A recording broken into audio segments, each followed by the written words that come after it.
Well, hello, everyone, and welcome to the Briarcrest Christian School Student Ministries podcast. My name is Jason Ellis, and I am the Director of Student Ministries here at Briarcrest Christian School. And today, I told you needed to subscribe because we were going to have all 6 of our student government officers on, and today we have, last but certainly not least, Ella Miller. She is next year's Commissioner of Community Relations, long for CCR, and she's going to share with us just some of her vision. So Ella, welcome to the podcast. Thank you. So I was joking with her a little bit. It took us a little while to schedule this because she just got back from Montana. How was your vacation? It was very nice. It was very good. Beautiful. Good. Yeah, I've never been to Montana, but I hear it's quite lovely. It is very lovely. I recommend if anyone needs somewhere to go. So you and your 17 siblings went to... No, it's actually, there's 5 of y'all. It's 5. It feels like 17, especially we rented 2 Jeeps, and so cramming all the people into small cars was hard. Hey, that sounds like a good idea, though. It was a good idea. Renting some Jeeps and driving around Montana. Sign me up. I highly recommend it. So, are you ready for school?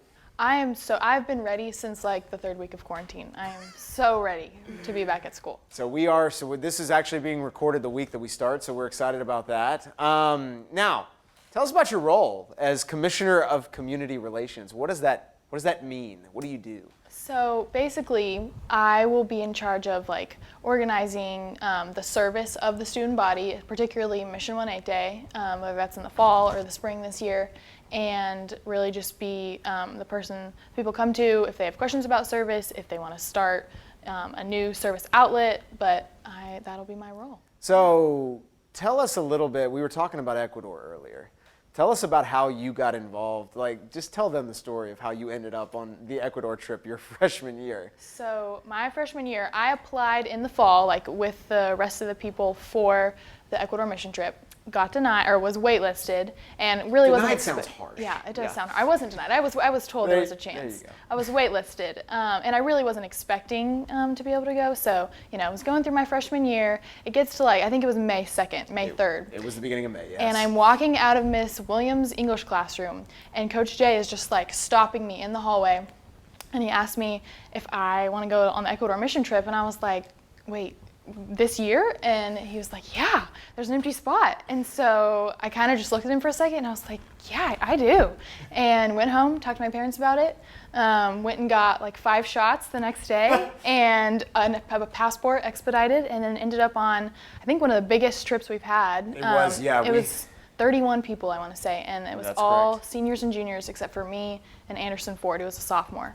And it was truly the best experience I've ever had. So this totally has nothing to do with anything, but while we're having the conversation, were you with the group that met the president in the... No, I took a nap that day. Oh. I hadn't taken a nap the whole trip, and I was like, I gotta do it today. We were about to go swing some machetes and sledgehammer concrete, and I was like, I missed the president. The Ecuadorian president walked by the ice cream shop. Yeah, that's a real bummer with the nap time there. But what did it feel like going on that trip as a freshman with a bunch of, mostly seniors, right? It was mostly seniors, yeah, and they were some of them.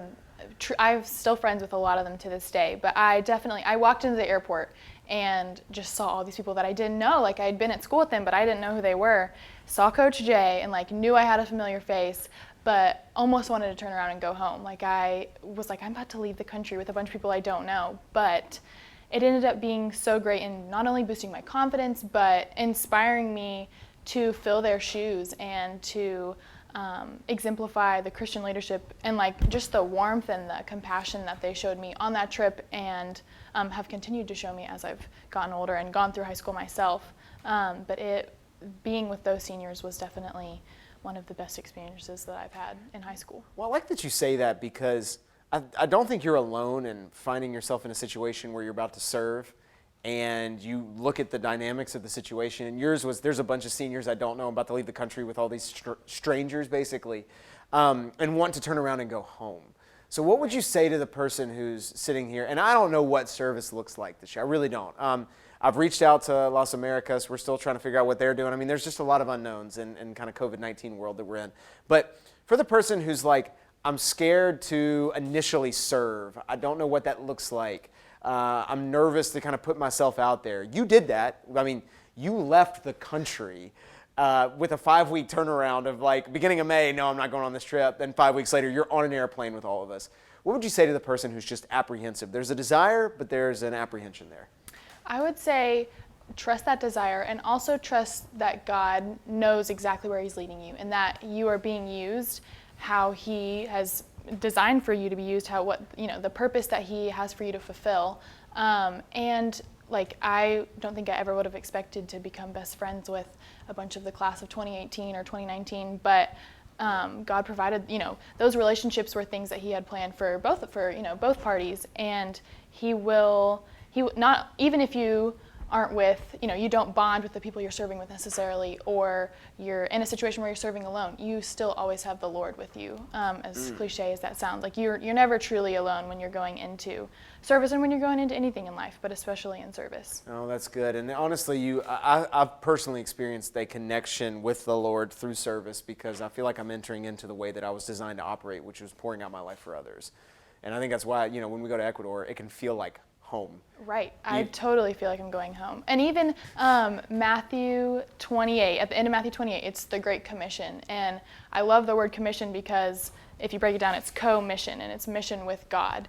And so I've always really held on to that verse and been inspired by that verse, because like you're saying, it does feel like it's what I'm created to do with God. It's my mission with God. And that's something human beings can't live without, is purpose. We need purpose behind our life, and God gives us an epic purpose to go and further his kingdom. And I mean, whether that's Ecuador or locally. So True. Mission 1-8 Day, that's another thing. What is Mission 1-8 Day for the person who's like, huh?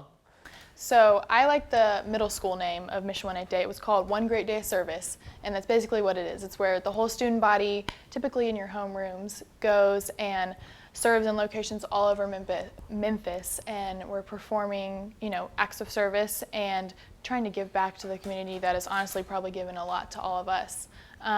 So I have served at Page Robbins for my years of high school.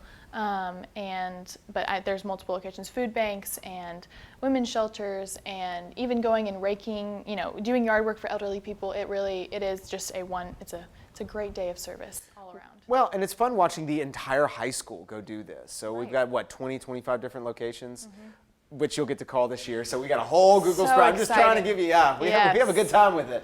But it's really fun watching everybody get out and just enter into service, and what that can look like for an entire school to do that. And one of the ministries that you've been involved with locally, so obviously we're serving the Latin American community in Latin America when we go down to Ecuador, but Las Americas. Yes.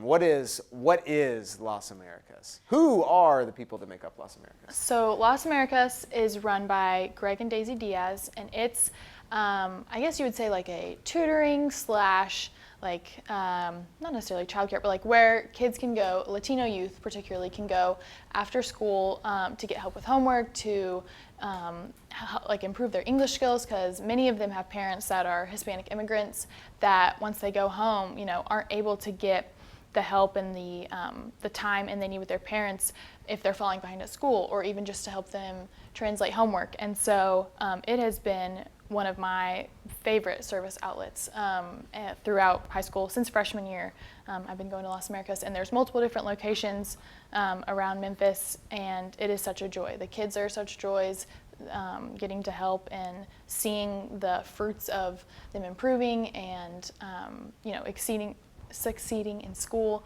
has been amazing, and something I would love to continue doing. Well, and that's something we've told our ministry partners in Ecuador. I've talked to Greg and Daisy Diaz about this numerous times, but they are just as much a blessing to us as we could hope to be to them. Just the opportunity to enter into that and just love those students. What you receive in return from just being around those students is absolutely amazing. So it's been fun to watch our school kind of enter into and partner with them. Okay, so one last question about Ecuador, and then we'll kind of shift towards how you ended up in leadership. But just being one of the only people who are now currently enrolled at Briarcrest who've been to Ecuador, because we skipped an entire year. Normally we have, the trip usually is about 40% sophomores, 60% seniors. And you would have been one of sophomores, juniors. But you would have been, freshmen every that's now true. and And the occasional freshman who makes her way off the wait list. But We would have had a handful that would have gone, but we obviously didn't get to go last year. So you are kind of the Ecuadorian sole alumni. spokesperson. Yes. Yeah. I So know. if you were given your just kind of pitch to helping people think about signing up for Ecuador this summer, Oh man. what would you say to somebody who's kind of on the fence about it? I would say if you're even thinking about it or you even, have any interest in it, do it. Go. You will not regret it for a second, and it will open your eyes to so many different things about yourself, about the people that you are going to school with, the faculty at your school. That's how I, became such good friends with Coach Jay, is through that first Ecuador mission trip. And there is not a single part. There are uncomfortable parts. There are hot parts, and you work hard, but you also feel so loved and are also to love so freely while you're on that trip. So I, 10 out of 10, highly for sure recommend going to Ecuador. No, I agree, and I think my prayer is that we get to go this summer, and I think it'll be awesome to get to go back and see all those kiddos and get to serve down there again. Now, you have found yourself on student government. Yes. I don't think that was just by mere happenstance. You've been going to Briarcrest since 6th grade, so this school obviously has a special place in your heart. You want to serve and give back in any way that you can. For the person, for the freshman who's watching and is just thinking like, hey, I'd like to be in leadership one day. I'd like to have that influence. What word or piece of advice would you give them? Like, what has helped you in preparation for this moment where all of the school is looking to you to kind of set the pace? You and the other 5 members of the student government. Like, what would you say to somebody who's thinking, hey, I'd like to end up there one day? I would definitely say get involved. Get involved in clubs and sports, and note those leaders in the clubs, in your classes, in sports that inspire you, that have been good leaders to you. I remember my freshman year, the seniors that led Wilson Society were so dedicated to service and dedicated to uniting the student body, through Wilson Society in service. And it definitely has shaped my desire to serve, my desire to lead others to serve.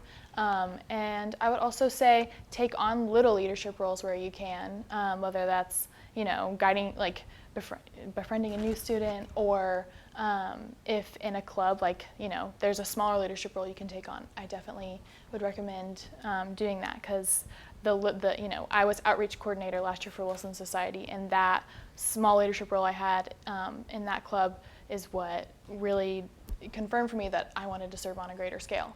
So, yeah. Well, I like that you're talking about, it can be easy for somebody who desires a leadership role to be like, oh my gosh, I want the leadership role in the school, right? But you're talking about, fill the void wherever you can. It doesn't even have to be something that's noticed. So tell me this, you are the oldest of 5 kiddos. Yes. Yes, I am. I could see the exhaustion come over your face when I even said that. But that comes with leadership responsibilities too. And oftentimes those leadership responsibilities, when you do something, there's not the praise and the woo. It's almost like it's expected and you get in trouble if you don't. But I see that in my own family dynamic, right? And that's just the way that it is. But what has the Lord taught you about service, just being in those types of dynamics, being in the places where you're serving and you're serving because you love the person and you're not really maybe getting any sort of name recognition or anything like that. You're just serving day in and day out. What has kind of the Lord taught you about service that has helped prepare you for this moment? Honestly, I would say humility, which you wouldn't necessarily, I don't know if you'd necessarily expect that, but there is always, I don't know, I definitely have that desire to be recognized for picking up my siblings or making dinner or, cleaning and stuff. And I definitely, the Lord has shown me you don't get to be prideful in that. I am the greatest servant. I have, continually laid my life down for you. And I wasn't necessarily, and I wouldn't say I was a natural born leader. I shied away from, the spotlight in elementary school and middle school, and it was kind of through the leadership role I had with my siblings, and also the servant leadership role, but also in school, that really confirmed propelled me to be a leader, I guess, and to accept the leadership roles that I kind of not stumbled into, but came upon. I don't know. Well, and I just think that's good because you mentioned humility. The arrogant leader is not much of a leader worth following. I would say no. Yeah.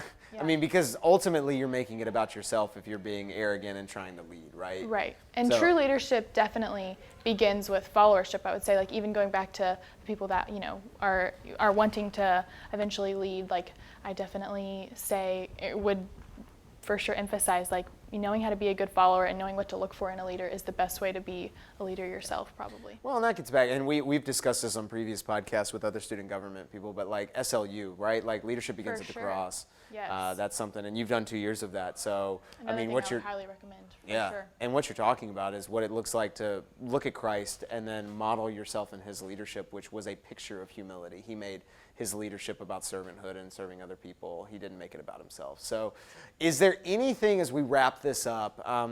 Maybe just a vision for your senior year, for your class, maybe a word of encouragement, something that you're like, man, I know this year's going to look different. We're going to be wearing masks and we got one-way hallways and things like that. But just something you would encourage your classmates with. Maybe it's seniors, maybe it's underclassmen, just as far as proceeding into this year and just keeping their head held high and seeing Christ in all things. Is there a word of encouragement you have for them? For sure. I definitely think that this year it's not going to look like what any of us imagined, whether it's our senior year or your freshman year, or your sophomore or your junior year. But for me, the more that I focus on others and serving is definitely going to look different this year. But if finding a way to serve someone else in your day, I think will definitely keep all of us grateful for what we have, also grateful for the abilities and capacities that we have to serve other people and remind us of the goodness of our Father and also the goodness of other people throughout this year, because we're going to need some positivity and some encouragement. So